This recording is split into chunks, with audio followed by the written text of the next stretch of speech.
it'll still show the camera. What's up, everybody?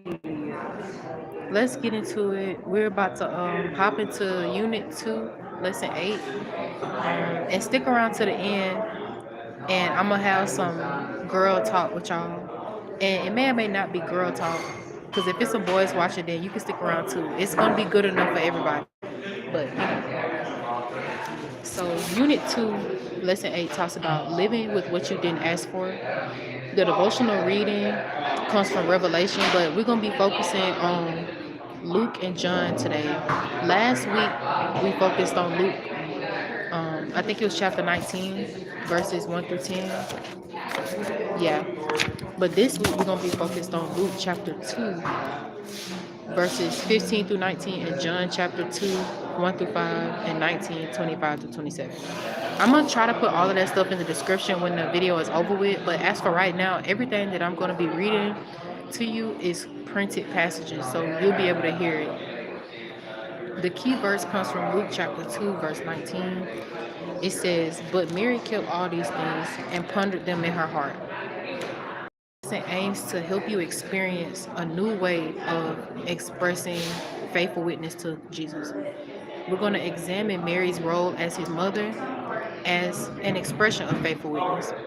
We're going to nurture our inner hospitality as an expression of welcome to Jesus. And we're going to practice welcoming others as an expression of faithful witness to Christ. Okay? So, for our introduction today, I would like to get started by saying thank y'all for watching. This is the PREVAIL podcast, part 2, episode 2. And if you watched last time, you've seen that we got a little bit different at the end. So I want you to stick around to the end so that you can hear me personally showing you my imperfection as a human. Also, the way that we study is not the way that everybody else studies. We want to make sure that you feel heard. So I'm gonna be reading the chat. I'm not above answering any questions, but making sure that they stay on topic. Also, if you're a non-believer, that's okay too. We welcome everybody here. If you have something, good to say, then say it. If you have something bad to say, make sure that you present it correctly, because the way that I react or anybody in the chat is 100% up to what you said. So don't think that I'm going to stop somebody from chewing you out, and I'm not going to stop myself either. So let's get into the introduction. Saying yes reveals important traits about a person's character. For example, it often shows that a person is willing to submit to someone with higher authority or surrender their personal preferences. Have you ever had to surrender yourself to somebody that was in a higher authority? Like if you're at, a position within a company or a school, but you have a leader that you have to follow their rules. Have you ever had to just put aside your personal preferences for what somebody else believes? An affirmative also demonstrates openness to trying new experiences and following through on one's word, highlighting integrity and responsibility. Spiritually, a yes to God indicates obedience and a willingness to yield to His guidance, even when full understanding of His purpose, not our purpose, but His purpose, is unclear. It often involves living with what you did not ask for. Several biblical figures said yes to God and then faced unexpected challenges. Can you think of any people or, biblical characters that have unexpected challenges when saying yes to God? Even yourself. For example, Abraham's yes required leaving the security of his homeland, traveling to an unspecified location, and waiting decades for God's promise of a male hair. Or heir, my bad. Sorry, y'all. I don't have my glasses on, so they're like hair, but it's heir. Although he was anointed king while still a young shepherd, David spent years fleeing Saul's jealous wrath and faced family betrayal and personal moral failure. Personal moral failure, what does that mean to you? We're going to go back to that. Still, a powerful and spiritual instructive example of a yes that involved living with what was not asked for is Mary, the mother of Christ. She faced the unexpected potential of stigma and scandal aimed at unwed pregnant women and witnessed her son's horrific crucifixion and death on the cross. Yet, she demonstrated wholehearted surrender to God's will. She worshiped God amid her uncertainty and remained faithful to the faith community by continuing to trust God's unfolding plan after her son's ascension. Okay, so like I said, I wanted to double back on a couple of things. We got to talk about integrity and responsibility, God's guidance, His purpose, and the unexpected challenges that come along with it. So, integrity and responsibility, they each have different definitions that we could sit and define those words all day. We could sit and tell somebody what it means to have integrity, show integrity, and responsibility. But until you are not talking about worldly definitions of those words, you won't understand the difference and why it matters in saying yes to God. It requires obedience and willingness, like they said, to yield to His guidance and understand His purpose, even if it's unclear. We are guaranteed by His word unexpected challenges. So that's why they could have just said faced with challenges, but they said unexpected challenges. I like to challenge that these words is not even unexpected challenges. If we are guaranteed challenges while being His child or His children, then it's not that we don't have these challenges as unexpected. Hey, hey Pedro, and hey Morning. And that's the only thing I ever wanted to challenge in this book is the fact that I usually love the way that they word stuff. But when they said unexpected challenges, you have got to be expecting them. I was talking to somebody yesterday about how when you're on a roller coaster, and it was not yesterday, it's the day before yesterday. And I said, when you're on a roller coaster, you expect the roller coaster to go down at some point. You have to learn how to expect and respect challenges. And the way that I got confirmation about even coming back to give y'all this so soon, because I was gonna wait till Saturday, was because yesterday my pastor was in church and he used one of my examples that I didn't tell him. I didn't tell him about my roller coaster example, but he used an example while we were in church. He mentioned the roller coaster analogy that I used yesterday to describe life's trials and community. The way that you don't just go on a roller coaster by yourself. And if you do, you're a very lucky person, but sometimes there are groups of people that you don't know. Have you ever rode a roller coaster with somebody that already have like been on it before? And they try to tell you like, oh yeah, just, it's one coming. And you believe them because you can feel it coming too. So that's what it's like following God, knowing that it's gonna be ups and downs, and just being sorry, I got loud. Just being so locked in that you expect the come down, but you just keep on riding like a roller coaster. Roller coasters don't stop when you get scared. Life won't stop when you get scared.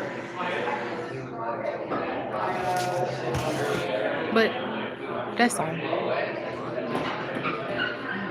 Life won't stop when you get scared. And I told y'all that I was gonna read these just a second.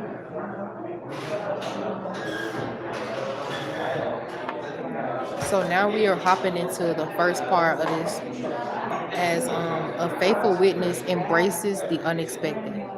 So I did challenge the word unexpected in the case of it being with challenges. The unexpected is not the challenges. The unexpected is sometimes the way and the way that the challenges show up. Like, for example, if you've been doing good in school, you expect, or just good in life, good at work, good at whatever, you would expect a positive outcome, right?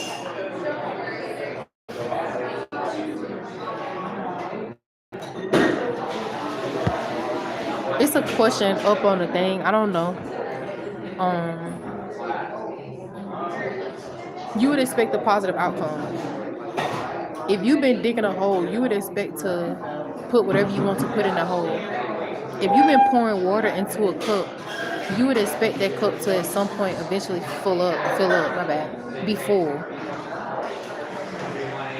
The unexpected in some of those cases is if you're filling up a cup at a water thing and for some reason the cup doesn't fill, your first assumption would be that it's a hole in the cup.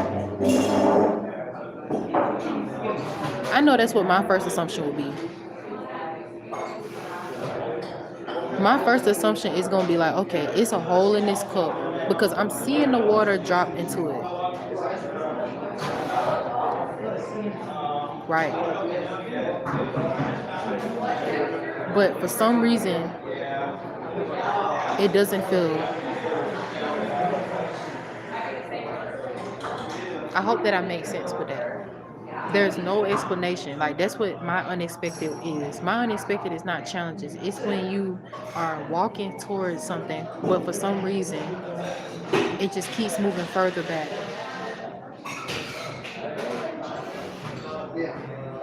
So that's unexpected. But let's read Luke chapter 2, verses 15 through 19. All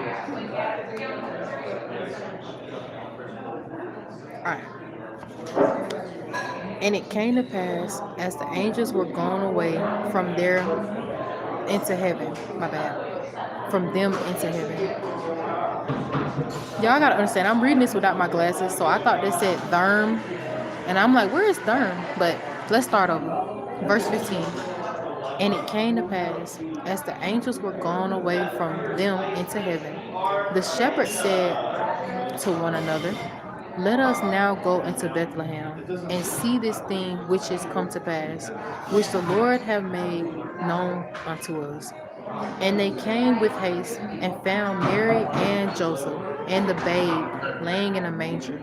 And when they had seen it, they made known abroad the saying which was told them concerning this child.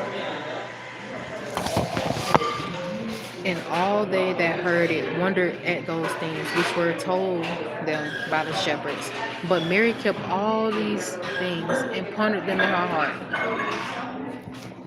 Do y'all know how hard it would be for the Lord to tell you something, or the shepherd to tell you something? Because the shepherd's only speaking what the Lord allows it to.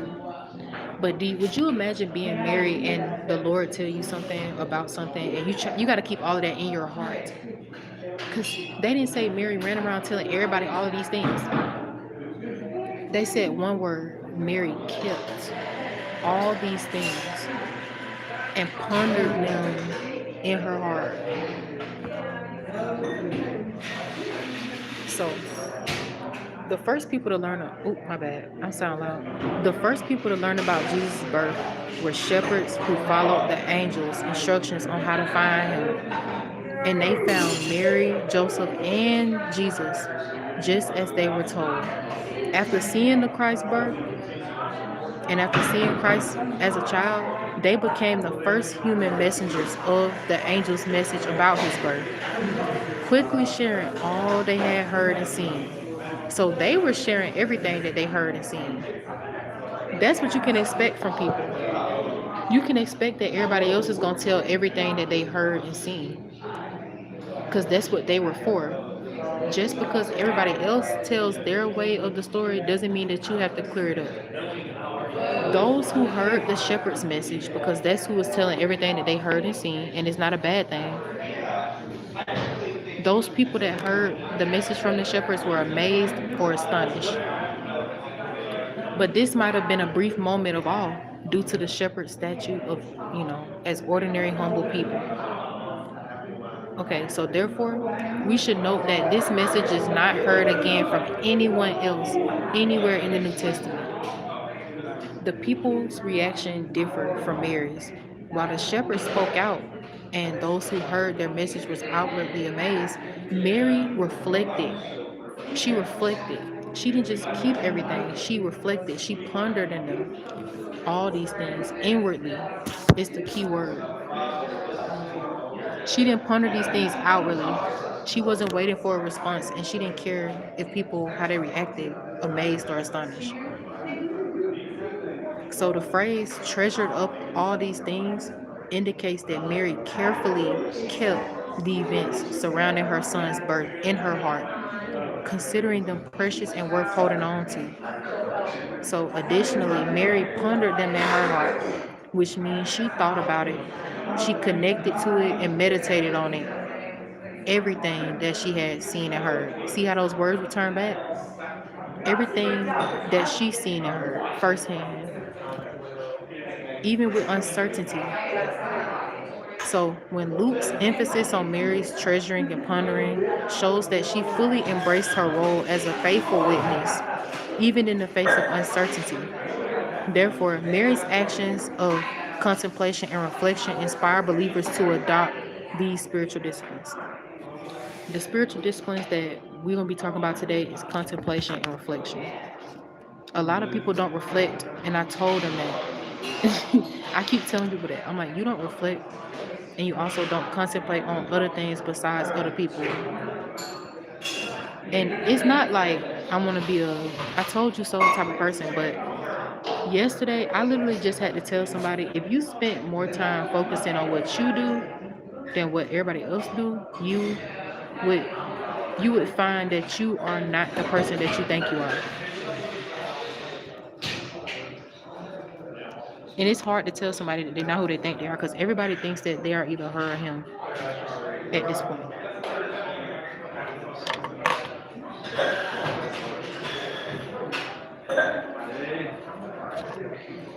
So that's why reflection is necessary. Taking personal inventory is necessary. And some people think that that's why I don't just say taking inventory. I say personal inventory, because inventory is not just the materialistic stuff that you have. Anybody can get materialistic stuff. Who are you as in your character? The most important word in this is character.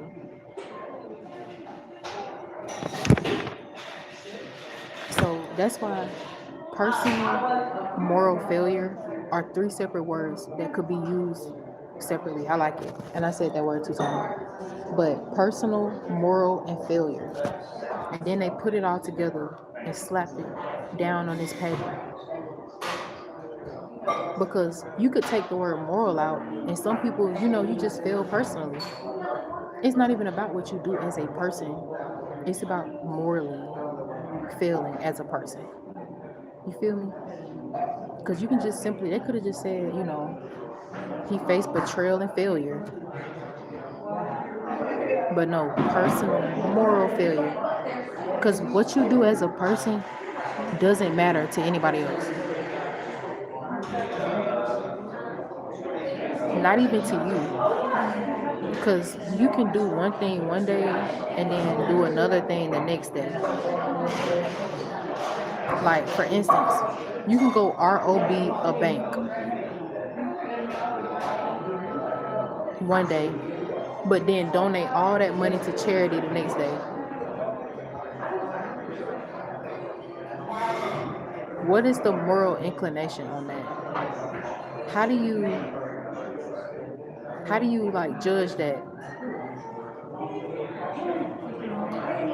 You don't get to. According to Psalms 121, you should judge not and be not judged.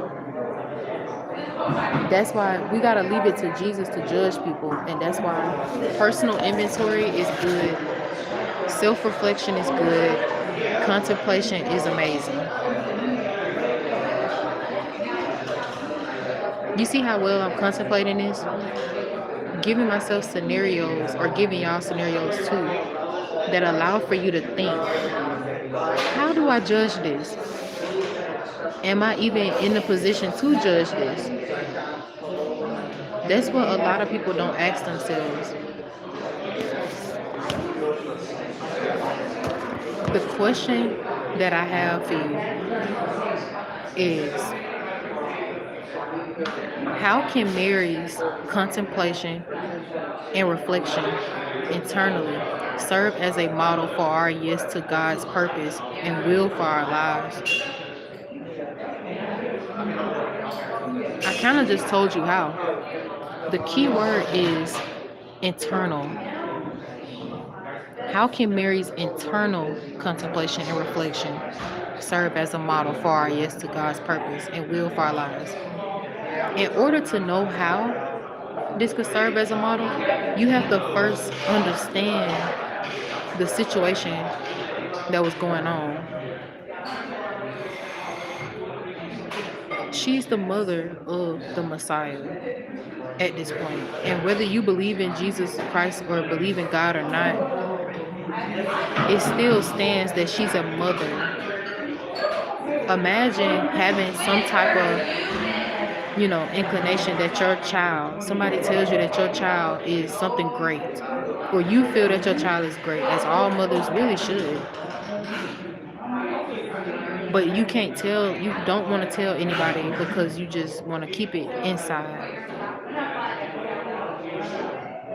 You want to contemplate and reflect on it before the world gets the opportunity to tell you no. Because they did eventually tell her no.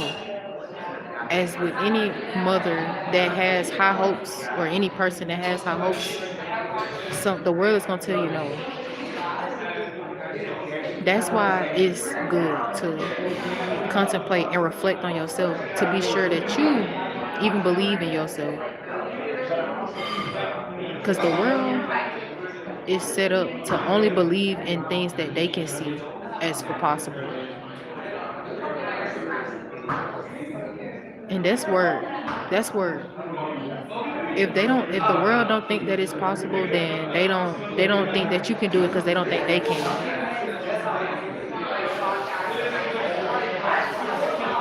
But that's okay. Because I would just say the cliche thing, but y'all already know what I'm about to say. And when I say it, you better not get mad. The next part says, trust God's timing. Because I'm going to say this before we even hop into the word. Bruh, God's timing is not our timing.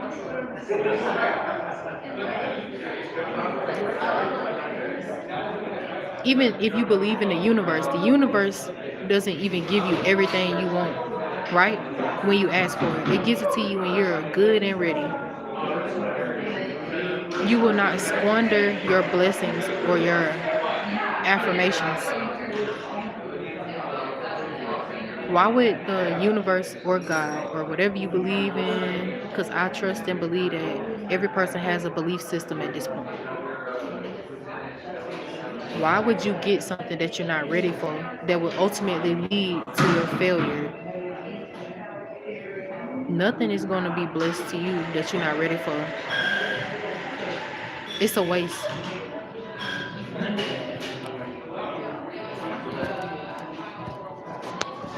That's like giving a turtle some lettuce and expecting it not to eat it.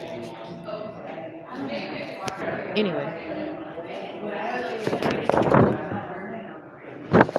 So I'm going to let y'all read John chapter 2, verse 1 through 5. I'm not going to read that to y'all.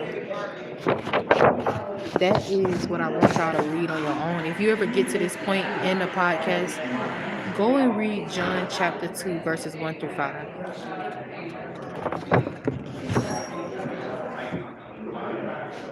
Know that they're going to be talking about the 7 signs and miracles that were used to show that Jesus is God, and how believing in him will lead to the eternal life. Just know that's what we're talking about with that point. And then also read John chapter 19, verse 25 to 27. I'm going to put it inside of the comments, well, in the description. I want to leave y'all with something to think about, some food for thought. But I want it to be based on what you read first, and then I'm gonna give my little part too. So let's talk about life. If every believer is called to commit to being a faithful witness who accepts God's plan for their lives and his mission in the world, why don't we do it? If we say that we trust his plan and his mission, which we have no choice but to, whether you trust it or not, it's going to happen. So you might as well just get on with it. That's the answer. However, remaining committed like Mary, despite uncertainty, personal cost, and even sorrow. You know, most people, and even myself, sometimes you're down for the uncertainty and the personal cost. But when it comes to the sorrow, you hate the feeling. Real. And maybe not, but I'm just saying. It requires consistently developing and practicing the spiritual disciplines that she exemplified, which led to a life surrendered to God's will and purpose. Therefore, consider evaluating your walk with the Lord to see if you are cultivating these disciplines and renew your commitment to his purpose for your life. You notice how many times they said the word your and you in one sentence? It's emphasis. Evaluate your walk to see if you are cultivating these disciplines and renew your commitment to his purpose for your life. Like for real. Because some people, I don't get it. Instead of taking that evaluation of themselves, they evaluate everybody else. And that's why the world is the way it is right now. It's because it's a bunch of people evaluating other people than evaluating themselves.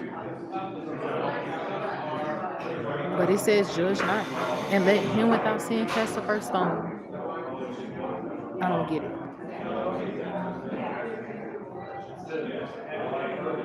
So that's what I wanted to talk to y'all about. I wanted to keep this one under 30 minutes so that all of my quick listeners and people that just want something, you looking for a cooler 30-minute video, you got one.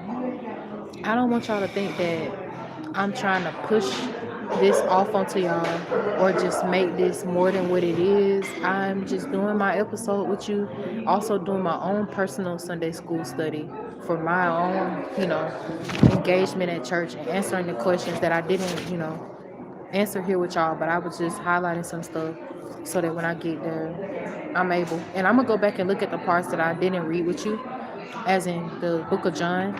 I don't want to dive into that right now because y'all don't understand how deep I would have to get. And but I do want you to know that it talks about trusting God's timing. And that's another thing too. The reason that I didn't want to open that up is because that's a whole nother animal. Trusting God's timing is something that it's hard to just talk about, especially when you are a hustler.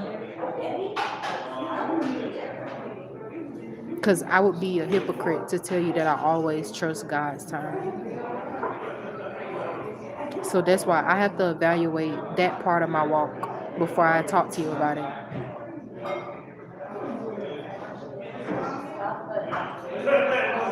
I have to evaluate it. It chin check to me. But before I can speak on it, I'm real. I'm not gonna sit here and just tell y'all. It's not easy. But that's why I want you to look at it yourself. John chapter 2 verses 1 through 5 and John chapter 19, 25 through 27. So you don't have to rewind it back that far to see. It talks about it. And then it asks the question about Mary's confidence in Jesus. But we're going to talk about that maybe next time. I might remember to bring it up. If not, this has been great. Like I told you, I wanted y'all to stick around to the end. This is the end. I want to chat it up with y'all a little bit about the subathon that we're doing on Twitch. The marathon that's going on, it's a love-a-thon, subathon, meaning I'm not just expecting people to come and throw 1,000 subs or 100 subs or 500. I want you to just come through, be a part of the community, make sure that you follow the people that are in the chat that you find funny. You like, okay, this person funny. I'm laughing at them a little bit. Get in community with good people that resonate with you. You don't always have to follow the popular crowd. You don't, and that's just a part of who I am.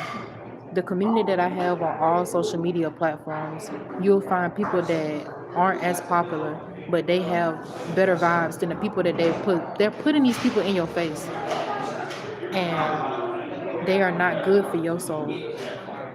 So you know how you wanna be friends with some of these elite people. Like you wanna be friends with them because they seem cool, they have fun.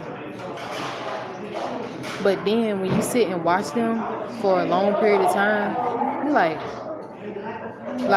when they're unable to control the environment, even me sometimes, like before I even clicked onto this, I did a take where I said something before I got everything situated that made me sound like a jerk. So when you got people that are finally being exposed to specific or controllable environments, and they do stuff that seemingly is out of their character, that's who they are. You got to learn how to accept people for who they are. And in no way, shape, or form do I want to try to call somebody out for being different than they present themselves. But I'm going to always be real with you. I'm on TikTok live right now.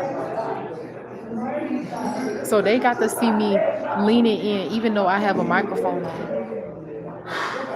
I'm stupid. They got to see me leaning in to this tablet, breaking my ever hurting so back for no reason, even though I have two microphones on. That's how much I care about this.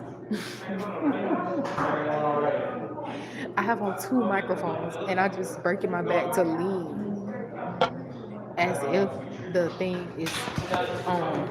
And I just picked y'all up. But it's like, bro, if you want to, the book is called Bible Studies for Adults. And it's got so quiet. Oh my God. At first, I was having a low key whisper, y'all. But no, for real. This the part of the video where it's kind of like funny, and where we done talking about God. So if y'all want to like take off your holy shoes, go ahead. Like I don't know, you know those shoes you wear to church. You can take off your lemon pepper steppers if you want to, and put on your Jordans. It's okay. You're safe.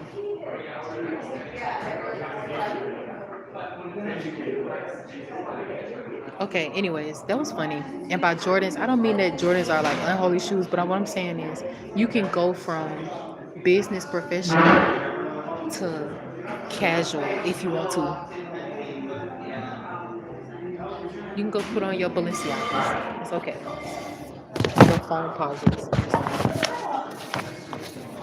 And y'all, please do not start with me, bro. As in, now that y'all see me doing these Bible studies and it's getting posted to my YouTube, and I've always done these, now that it's a structured podcast Bible study, do not start trying to act all holier than thou when you see me out in this world. Please behave like you've been doing. Change it up if you want to, and I'm gonna call you. I don't need y'all coming up to me, hey sister, yes, acting like I'm a deacon. No, that is not the case. I just want y'all to be you, be happy, and love God.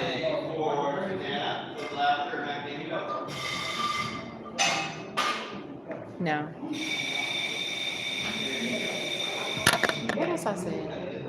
Oh yeah, we got about 11 days left on the Loveathon, Subathon. So make sure y'all come through on my Twitch. It's gonna be ctncerti again. ctncerti. Rewind this video, download the Twitch app, come through and add me so that y'all can come through, chill and chat for the rest of these days in July. Also, y'all can find me on TikTok too if you want to. Last night I fell asleep on there. I woke up and ate some kicks. So yeah, I've been thinking about streaming on Kick too. So that's just behind the scenes, blase blah. But now I feel like I'm yapping. So I love y'all so much. It's been about 35 minutes. If you don't like me, why are you here?